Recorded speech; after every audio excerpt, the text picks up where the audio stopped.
ప్రతిరోజు మన ఫోన్లోకి టీవీలోకి వందల వార్తలు వస్తాయి. కానీ అందులో మన జీవితాన్ని మార్చేది ఎన్ని? ఒక్కటి కూడా లేకపోతే ఈ వీడియోలో మీకు సమాధానం దొరుకుతుంది. ఉదయం లేవగానే ఫోన్ తీసుకుంటాం. News, accident, crime, politics, war ఇవన్నీ చదివాక మన పని మొదలవుతుంది. ఇవన్నీ చదివేసరికే అప్పటికే మన మనసు అలసిపోయి ఉంటుంది. వార్త తెలిసింది, అది మారిందా? మన చేతిలో ఏమైనా ఉందా? లేదు కదా. కానీ ఆ వార్త చదివిన ఆ భయం, ఆ కోపం, ఆ అసహనం మనతో పాటే ఉంటుంది. మన మెదడు ఇన్ని సమస్యలు మనవే అనుకుంటుంది. అవన్నీ మనకు కాదు నిజానికి.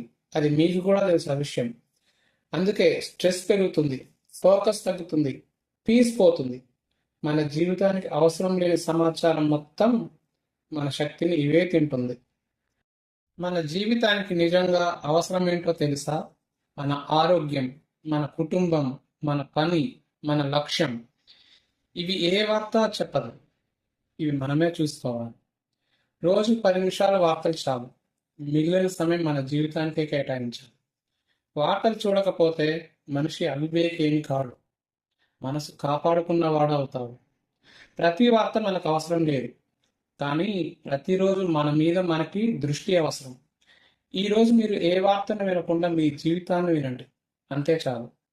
వార్త అంటే సమాచారం, కానీ ఇప్పుడు చాలా వరకు వార్తలు నాయిస్ మాత్రమే. ఇందులో ఏవి మనకు ఉపయోగం లేని వార్తలే వస్తున్నాయి.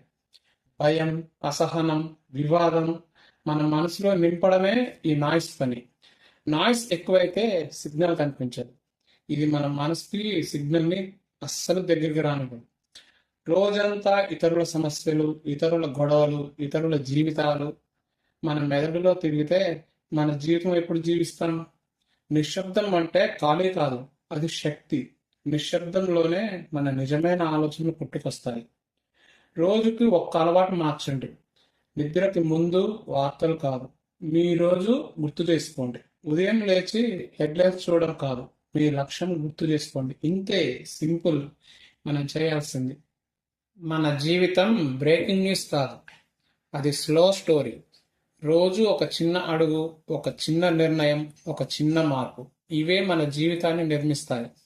ప్రతి వార్త మనకు అవసరం లేదు, కానీ ప్రతిరోజు మన మనసు వినడం అవసరం. ఈరోజు ఒక్కసారి అయినా ఫోన్ పక్కన పెట్టి మీ ఆలోచనలతో కూర్చోండి. అక్కడే మీ నిజమైన జీవితం ఉంటుంది.